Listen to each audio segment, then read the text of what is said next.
నమ్మకం నాకు. అందుకనే నేను ఎప్పుడు పోతిరెడ్డిపాళెం గురించి మీకేమైనా కావాలా అన్నా నేను అడగను, ఎందుకంటే ఆయనకే తెలుసు ఆయన ఊరిలో ఉన్న. నలుబోలు శైలజ,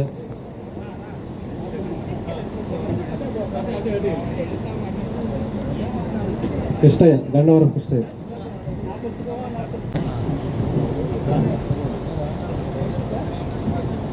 ప్రభాకర్ రావు, బూడిద ప్రభాకర్ రావు, పాకం మస్తానయ్య.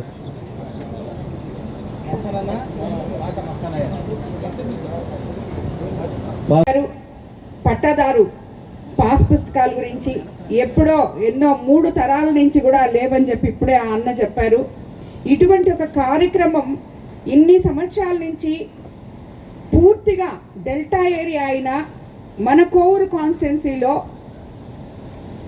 నెల్లూరుకు కూతవేట్లో ఉన్న పోతిరెడ్డిపాళెం గ్రామంలో ఇన్ని రోజుల నుంచి ఇంతమంది రైతులు అవస్థపడుతుంటే ఎందుకు ఊరుకున్నారో నాకు అర్థం కాదు. ఇక్కడ చేయడానికి పనులే లేవని చెప్పి ప్రతి ఒక్కరూ ఇంతకుముందు చెప్తూ ఉంటారు. కానీ ఈరోజు ఇంతమంది మన సుమారు 322 పట్టాదారు పాస్ పుస్తకాలు రాజముద్రతో ఈరోజు ఎన్నో సంవత్సరాల నుంచి వాళ్ళకి అందనటువంటి పాస్ పుస్తకాలని ఈరోజు అడంగల్లో ఎక్కించి ఆ ఇనాం భూముల్ని వాళ్ళకి మనం ఇస్తున్నామంటే, ఇటువంటి కార్యక్రమానికి స్పందించి మనం అడగంగానే మనకి సహాయం చేసిన మంత్రి అనగాని సత్యప్రసాద్కి, అలాగే ఇలాంటి ఒక సిస్టమ్ని తీసుకొచ్చి ఎవరైనా కానీ రైతులు ఆపదలో ఉంటే ఇది రైతుల ప్రభుత్వం, ప్రజల ప్రభుత్వం, పేదల ప్రభుత్వం, అన్నదాతలకి అండగా ఉండే ప్రభుత్వం అని చెప్పి పదే పదే చెప్పే మన ముఖ్యమంత్రి చంద్రబాబు నాయుడు గారికి ముఖ్యంగా మనం ధన్యవాదాలు తెలుపుకోవాలి ఈ సందర్భంగా అని చెప్పి మీకు అందరికీ నేను తెలియజేసుకుంటున్నాను. ఎందుకంటే మనం అధికారంలోకి వచ్చి 2 సంవత్సరాలు పూర్తయింది. 2 సంవత్సరాల నుంచి అస్తవ్యస్తంగా ఉన్న ఆర్థిక వ్యవస్థని సరిదిద్దుకుంటూ అంధకారంలో ఉన్న రాష్ట్రాన్ని వెలుగుల్లోకి తీసుకొస్తూ ఒక పక్క సంక్షేమము, ఇంకో పక్క అభివృద్ధి 2 సమపాళల్లో తీసుకొస్తూ పేద ప్రజలకి అండగా ఉంటున్న ఈ ప్రభుత్వం అవి మాత్రమే కాకుండా ఇలాంటి పనులు, ఇలాంటి సంస్కరణలు ఎంతోమంది ఎక్కడెక్కడో అవస్థపడుతున్న రైతులకైతేనేమి ఎవరికైతేనేమి మీకు అందరికీ తెలుసు. అసలు ల్యాండ్ యాక్ట్ రద్దు చేయడం మన తొలి సంతకంగా ముఖ్యమంత్రి చంద్రబాబు నాయుడు గారు అధికారంలోకి రాకముందు ఎలక్షన్ రాజముద్రతో ఇవ్వడం జరిగింది. అలాగా అందరూ పట్టాదారు పాస్ పుస్తకాలు తీసుకుంటుంటే ఎన్నో గ్రామాల్లో ఇలాంటి రైతులు ఎంతో మంది సంక్షేమ పథకాలు అందక పేద రైతులు ఎంతో మంది బాధపడుతుంటే ఈరోజు వాళ్ళకి ఈ పట్టాదారు పాస్ పుస్తకాలు అందివ్వడం నిజంగా దీనికి మనకి సహకరించిన ప్రతి ఒక్క అధికారులకి, అలాగే మీ స్థానిక నాయకుడైన అశోక్ అన్నకి మీరందరూ కూడా ధన్యవాదాలు తెలుపుకోవాలి. ఎందుకంటే పదే పదే నా దగ్గరికి ఈ సమస్య, ఒక నాయకుడు ఒక ఊర్లో ఉన్నప్పుడు ప్రజల సమస్యను తీసుకొచ్చి ఈ ఊర్లో ఈ సమస్య ఉందమ్మా, ఈ సమస్య ఎలా అన్నా చెయ్యాలి, అప్పుడే మా ఊరు గ్రామస్తులు సంతోషంగా ఉంటారు అని చెప్పి గ్రామస్తుల కోసం పనిచేసే ఇటువంటి నాయకులు ఉన్నంత వరకు కూడా గ్రామాలు అభివృద్ధిలోకి వెళ్తాయని చెప్పి నేను తెలియజేసుకుంటున్నాను. అన్నా మీరు ఇట్లాంటి సమస్య నా దగ్గరికి తీసుకొచ్చి నా చేత చేపించినందుకు నిజంగా మీకు నేను ధన్యవాదాలు తెలుపుకుంటున్నాను. అలాగే ఇందుకు సహకరించిన ప్రతి అధికారికి కూడా, ఎంఆర్ఓ గారికి అయితేనేమి, కలెక్టర్ గారికి అయితేనేమి, అందరికీ కూడా నేను ధన్యవాదాలు తెలుపుకుంటున్నాను. మన ప్రభుత్వం అధికారంలోకి వచ్చిన తర్వాత మీకు అందరికీ తెలుసు, మనం సూపర్ 6 పథకాలు చెప్పాం, అవి సూపర్ హిట్ చేసుకున్నాం. పెన్షన్ చెప్పాం, పెన్షన్ 1వ తేదీకంతా 4000 ఇస్తున్నాం. తల్లికి వందనం చెప్పాం, ఆల్రెడీ పోయిన సంవత్సరం ఇచ్చాం. ఈ సంవత్సరం ఇప్పుడు 22వ తేదీ నుంచి ప్రతి బిడ్డకి ఎంతమంది బిడ్డలు ఉంటే అంతమంది బిడ్డలకి ఆ తల్లుల అకౌంట్లో తల్లికి వందనం పడబోతుంది.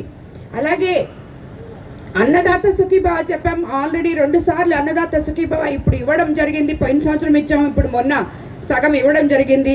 ఈ గ్రామంలో ఉన్న ఇప్పుడు ఈ పట్టాదారు పాస్ పుస్తకాలు వచ్చిన రైతులందరూ కూడా అన్నదాత సుఖీభవకి అప్లై చేసుకోవాలని చెప్పి కూడా మీకు అందరికీ నేను తెలియజేసుకుంటున్నాను. అలాగే స్త్రీ శక్తి పథకం కింద మహిళలు ఉచితంగా బస్సులో ప్రయాణించవచ్చు అని చెప్పి చెప్పాము ఎలక్షన్ ముందు. అదేవిధంగా మనం అది కూడా చేసాం. ఈ రకంగా చెప్పుకుంటూ పోతే మత్స్యకార సేవలో ఆటో సేవలో అన్నిటికన్నా ముందుగా అన్నా క్యాంటీన్లు మూసివేయబడి ఉన్నాయి. 5 రూపాయలకే పేద ప్రజలకి ఈ ఊరు నుంచి కోవూరుకి వెళ్ళినా ఎక్కడికి వెళ్ళినా మధ్యాహ్నం పూట వాళ్ళు భోంచేయడానికి కోసం అని చెప్పి మొట్టమొదటిసారిగా మన కోవూరు కాన్స్టిట్యున్సీలో కోవూరులో అన్నా క్యాంటీన్ ఏర్పాటు చేసుకోవడం జరిగింది. ఈ మాదిరి 200 చిల్లర అన్నా క్యాంటీన్లు రాష్ట్రం మొత్తం కూడా ఏర్పాటు చేయడం జరిగింది. అలాగే ప్రతి స్కూల్ని సంస్కరిస్తున్నాం. క్లాస్కి ఒక టీచర్నిగా పెట్టి పిల్లలు బంగారు భవిష్యత్తులో నడిచేలాగా మన యువ నాయకులు నారా లోకేష్ బాబు గారు ప్రయత్నం చేస్తున్నారు. అలాగే ఉప ముఖ్యమంత్రి పవన్ కళ్యాణ్ గారు పల్లెలన్నీ పట్టణాలు చేస్తానని చెప్పి ఏ రకంగా అయితే చెప్పారో పల్లి పండుగ పేరుతో ప్రతి పట్టణంలో రోడ్లు వేసుకోవడం జరిగింది. ఎక్కడ గుంతలు లేకుండా మనం పూడ్చుకోవడం జరిగింది. అదే కాకుండా కొత్త రోడ్లు వేసుకున్నాం. ఈరోజు మనం కోవూరు కాన్స్టిట్యున్సీలో తెలుగుదేశం ప్రభుత్వం అధికారంలోకి వచ్చిన తర్వాత మన దగ్గర డబ్బులు లేవు, మనం చాలా కష్టాల్లో ఉన్నాము అని మీకు అందరికీ తెలిసినా కూడా సుమారు అన్ని రంగాల్లో ఇరిగేషన్లో అయితేనేమి, ఆర్ఎంబీలు అయితేనేమి, పంచాయతీరాజ్లు అయితేనేమి, ఇలాగ చెప్పుకుంటూ పోతే అన్ని రంగాల్లో సుమారు 760 కోట్లతో మనం అభివృద్ధి పనులు చేస్తున్నాం కోవూరు కాన్స్టిట్యున్సీలో మాత్రమే. రాబోయే రోజుల్లో ఇంకా కూడా జరిగింది 2 సంవత్సరాలే, జరగాల్సింది ఇంకా ఉంది. రాబోయే రోజుల్లో ఇంకా మరిన్ని అభివృద్ధి పనులు చేసుకుంటూ ప్రజలకి అండగా నిలుస్తుంది ఈ ప్రభుత్వం అని చెప్పి మీకు అందరికీ నేను తెలియజేసుకుంటున్నాను. ప్రతి ఒక్కరికి ఇంకోటి కూడా చెప్తున్నాను. నేను ఇప్పుడే మన సర్ ప్రోగ్రామ్ జరిగింది, అన్న సక్సెస్ఫుల్గా అయిపోయిందమ్మా అని చెప్పారు. ఇంకా కొరవ సెరవలు ఉంటే కూడా చూడాలని చెప్పి నేను మ్యాపింగ్ కానీ ఇదంతా కూడా డెత్లు ఇవన్నీ కూడా ఇప్పుడు మళ్ళీ 10 రోజులు టైం ఇచ్చినారు, అదంతా చూసుకోవాలి. అదే కాకుండా రాబోయే రోజుల్లో స్థానిక ఎన్నికలు రాబోతున్నాయి. స్థానిక సంస్థలకి మీకు అందరికీ తెలుసు, ఒకరు చెప్పక్కర్లేదు, ఈ ప్రభుత్వం బాగోగులు ప్రజల గురించి ఎలా చూస్తుందో మీకు తెలుసు. ఇప్పుడే నేను చెప్పాను, ఒకవైపు సంక్షేమం, మరోవైపు అభివృద్ధి. ఇవన్నీ కాకుండా ప్రజలకి ఏది ఎక్కడ ఎప్పుడు అవసరమో అవి తీర్చే ప్రభుత్వమే కూటమి ప్రభుత్వం అని చెప్పి అందరూ గుర్తుపెట్టుకోవాలి. ఇవంతా ఒక ఎత్తు అయితే మానవతా దృక్పథంతో ఉన్న మన సీఎం చంద్రబాబు నాయుడు గారు మన కోవూరు కాన్స్టిట్యున్సీలో ఈరోజు సుమారు 1000 మందికి అనారోగ్యంతో ఒకవైపు బాధపడుతుంటే ఆర్థికంగా అండగా నిలిచిన కుటుంబ పెద్ద ఆయన. కాబట్టి ఇవన్నీ మీరు గుర్తుపెట్టుకోవాలని చెప్పి కూడా ఇప్పటి వరకు ఏ ప్రభుత్వము ఈ మాదిర ఒక కాన్స్టిట్యున్సీలో ఇట్లా చూసుకుంటూ పోతే ప్రతి కాన్స్టిట్యున్సీలో ఇచ్చిన మనము రాష్ట్రం మొత్తం, కానీ మనం సుమారు 10 కోట్ల పైన 1000 మందికి అండగా నిలిచిన ప్రభుత్వం, అండగా నిలిచిన ముఖ్యమంత్రి చంద్రబాబు నాయుడు గారు అని మీరు అందరూ గుర్తుపెట్టుకోవాలి. ఇప్పుడే ఇంతకు ముందే చెప్పారు అన్న, ఎలక్షన్ ముందు మీరు 2 మాటలు చెప్పారమ్మా. ఒకటి ఇనాం భూములు క్లియర్ చేస్తామన్నారు, అది అయిపోయింది. రెండోది షుగర్ ఫ్యాక్టరీ అని. షుగర్ ఫ్యాక్టరీ గురించి చాలామంది నా దగ్గరికి ఎప్పుడు వస్తుంటారు.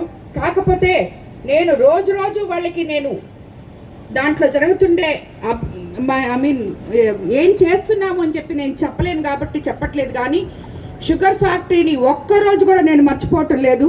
అధికారుల దగ్గర కానీ, ముఖ్యమంత్రి గారి దగ్గర కానీ, మినిస్టర్ దగ్గర కానీ ప్రతి ఒక్కరి దగ్గర ఈ షుగర్ ఫ్యాక్టరీ గురించి నేను మాట్లాడుతూనే ఉన్నాను. ఏ రకంగా అయితే కేసులు విత్డ్రా చేయించాలో, ఏ రకంగా అయితే వాళ్ళకి ఎంప్లాయీస్ ఎవరైతే ఇబ్బంది పడున్నారో 2 రోజుల ముందు కూడా మేము మీటింగ్ పెట్టుకొని ఎండి గారితో అలాగే దానికి సంబంధించిన నాయకులతోటి కూడా మాట్లాడడం జరిగింది. అతి త్వరలో దీన్ని మనం పరిష్కారం చేస్తామని చెప్పి మీకు అందరికీ నేను తెలియజేసుకుంటాను. ఇవన్నీ ఒక ఎత్తైతే మన కోవూరు కాన్స్టిట్యున్సీకి అదృష్టం కిసాన్ సెజ్లో ఈరోజు 30 సంవత్సరాల నుంచి మూల పడిపోయి ఉంటే కదలిక రావడం, మన బిడ్డలకి మన దగ్గరే ఉద్యోగాలు వస్తాయి అని చెప్పి ఆ రోజు ఏదైతే ఎలక్షన్ ముందు మనం మాట చెప్పుకున్నామో అది అక్షరాలా తీరుతుంది. ఇప్పటి వరకు సుమారు 15,000 కోట్లు పెట్టుబడులు మన కిసాన్ సెజ్లో రావడం జరిగాయి. కాబట్టి రాబోయే రోజుల్లో మన బిడ్డలందరూ, మన యువ నాయకులు నారా లోకేష్ బాబు చెప్పినట్టు ఉద్యోగాలు మన దగ్గరకు వస్తాయి కానీ మన పిల్లలు బయటకు వెళ్ళరు అని చెప్పి చెప్పడం జరిగింది. అలాగే మన కోవూరు కాన్స్టిట్యున్సీ రాబోయే రోజుల్లో అభివృద్ధి చెందుతుందని చెప్పి నేను తెలియజేసుకుంటున్నాను. ఇందాకే చెప్పారు అమ్మ మా కోవూరు వదిలిపోవద్దని. తప్పకుండా నాకు కోవూరు ప్రజలంటే అమిత ఇష్టం.